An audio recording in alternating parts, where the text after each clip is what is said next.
Okay, so today we're talking about the Medicaid waiver. Today I'm going to talk to you about how to qualify for a Medicaid waiver. As soon as I turn off this heater. Okay, so last week we talked about the big beautiful bill, and we talked about program cuts and ways that the big beautiful bill will affect families that have children or individuals in their family who have autism, and how that will affect them or may affect them, right? And one of those ways could be the Medicaid waiver, okay? And maybe many of the families know what the Medicaid waiver is, and maybe you don't, but we're going to talk about it today, okay?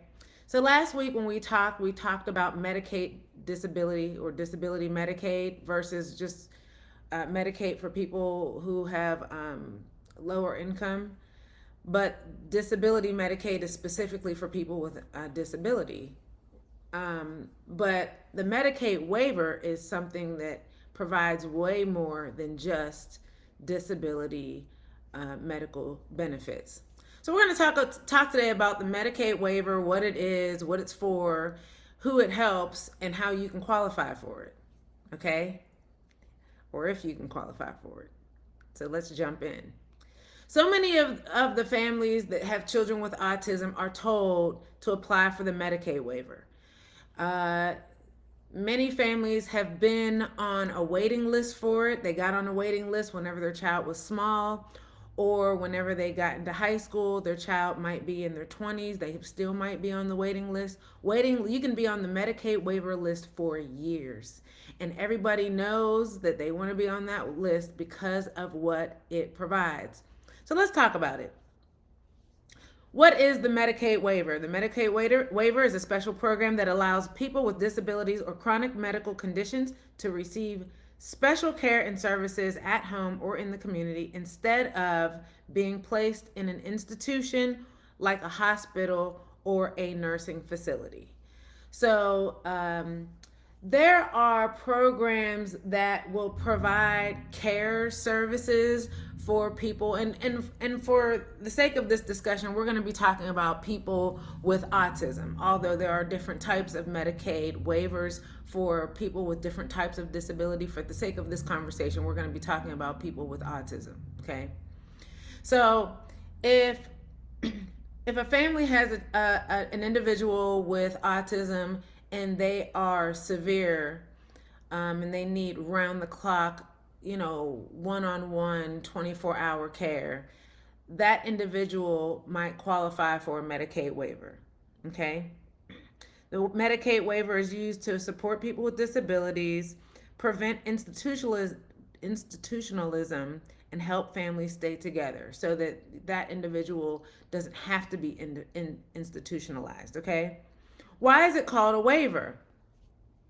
The Medicaid waiver is called a waiver because it allows states to deviate from certain federal Medicaid rules to provide home and community-based services as an alternative to institutional care.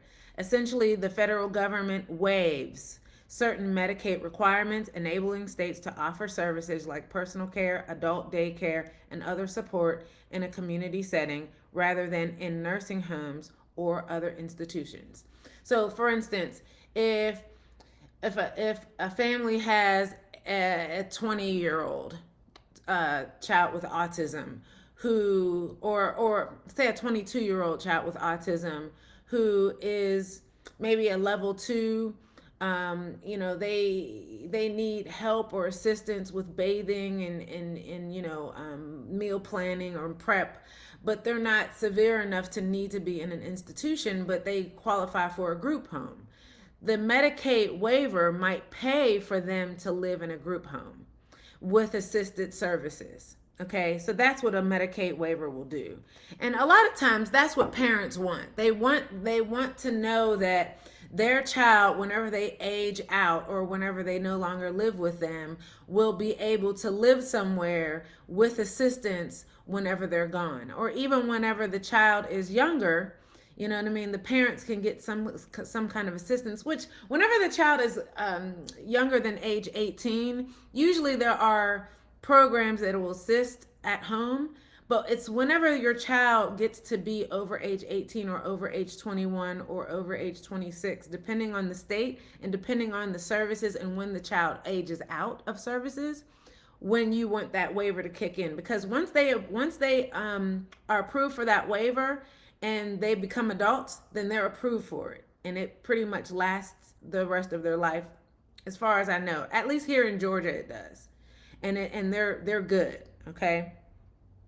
Services often covered by Medicaid waivers: in-home personal care, therapies, respite care, case management, home modifications, transportation to medical appointments, specialized day programs, and in some cases, paying a family member to be a caregiver. Okay.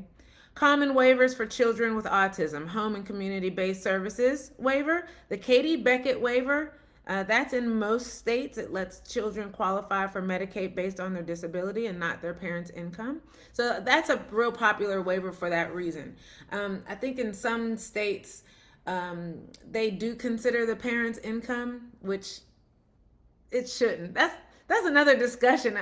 Every time you hear me talk about disability Medicaid, I'm like, it should not be based on the parent's income. But the Katie Beckett waiver doesn't take the parent's income into consideration at all.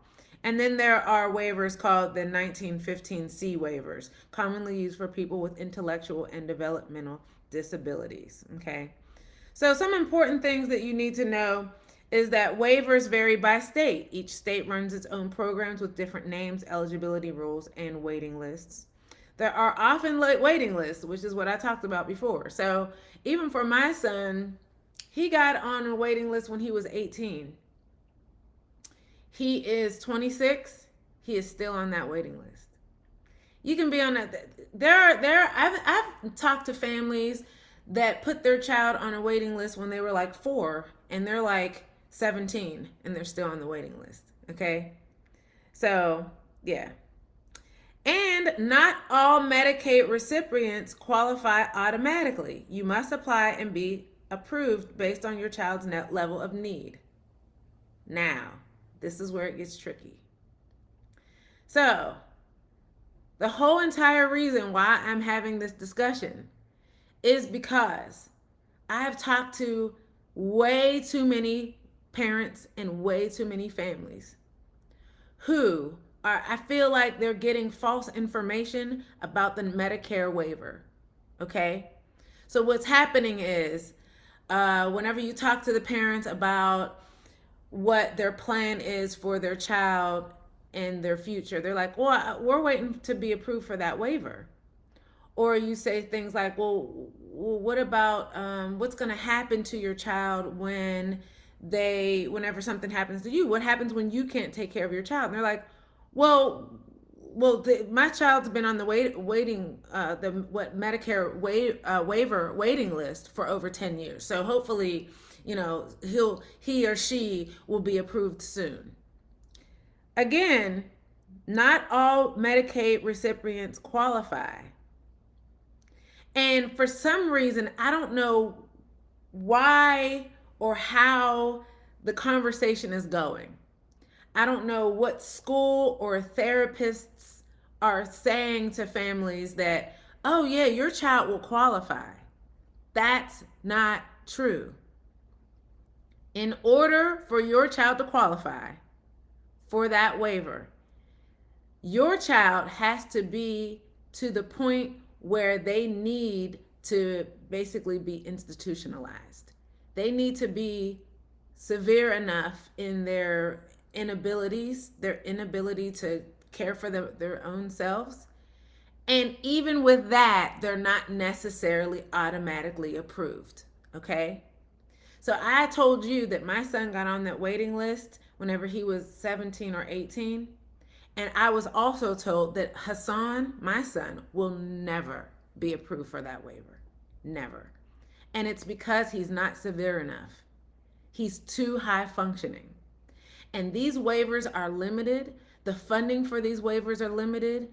and they save them to give them to people who need them the most. So, like for instance, I was given this example. There was a family who the son, I think he was, I don't know, in his late 20s, and he lived with his dad.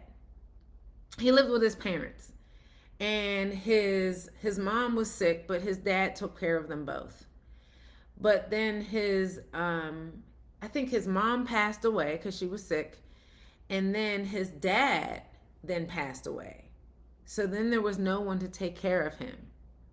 So to prevent him from being institutionalized, they approved him right away for the waiver so that he could go and live in a group home so that he could have the services and the support he needed. So the thing is that it's not so much that he didn't need support. He had support. Does that make sense? He had the support that he needed. His parents were supporting him. But whenever they passed away, he didn't have the support that he needed. Does that make sense? And so he wasn't, there were, it's not so much that he needed to be institutionalized as much as he needed support services at home. So they gave him like an emergency approval for the waiver. Does that make sense? So even for Hassan, as high functioning as he is, my goal is for him to be able to live interdependently. And whenever I say that, what that means is he'll be able to live in an apartment, but he's not high functioning enough to be able to live on his own. He'll need to have a roommate. He'll need to have some supports in place. He'll need to have some, you know what I mean, some help, you know, with living. But my plan is to put him in a position to be able to have those supports one day. But until he has those supports, he's supported at home by my husband and me. You know what I mean?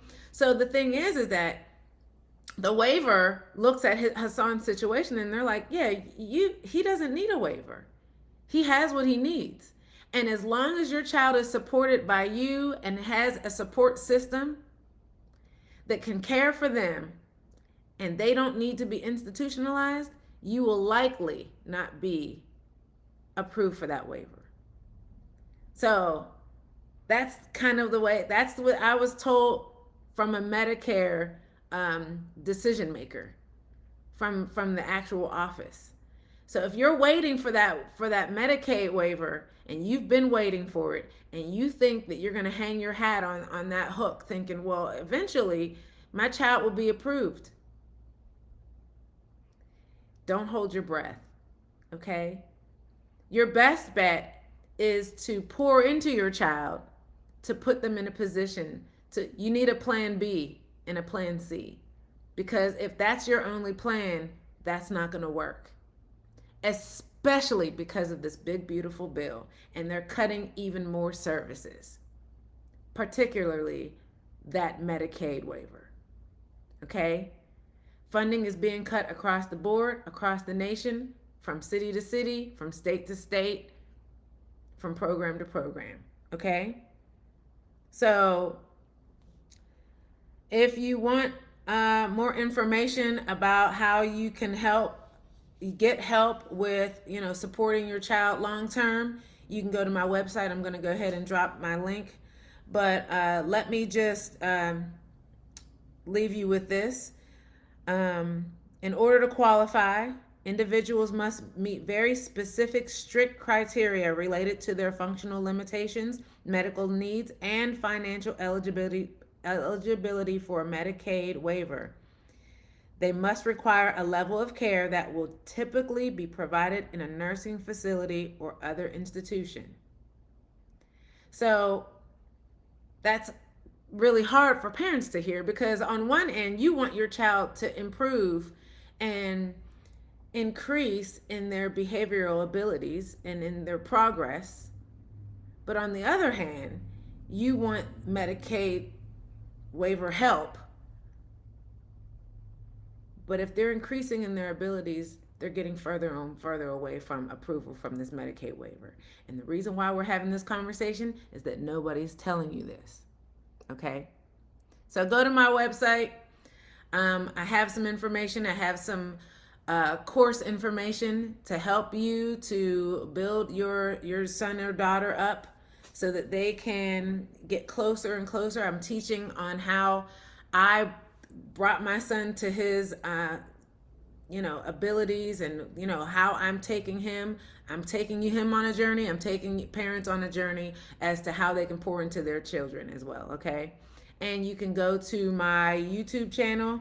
I have a lot of information on there, and I'll drop those links in the chat. Let me know if you have any questions or any comments, and I'll see you next time. Thank you for watching.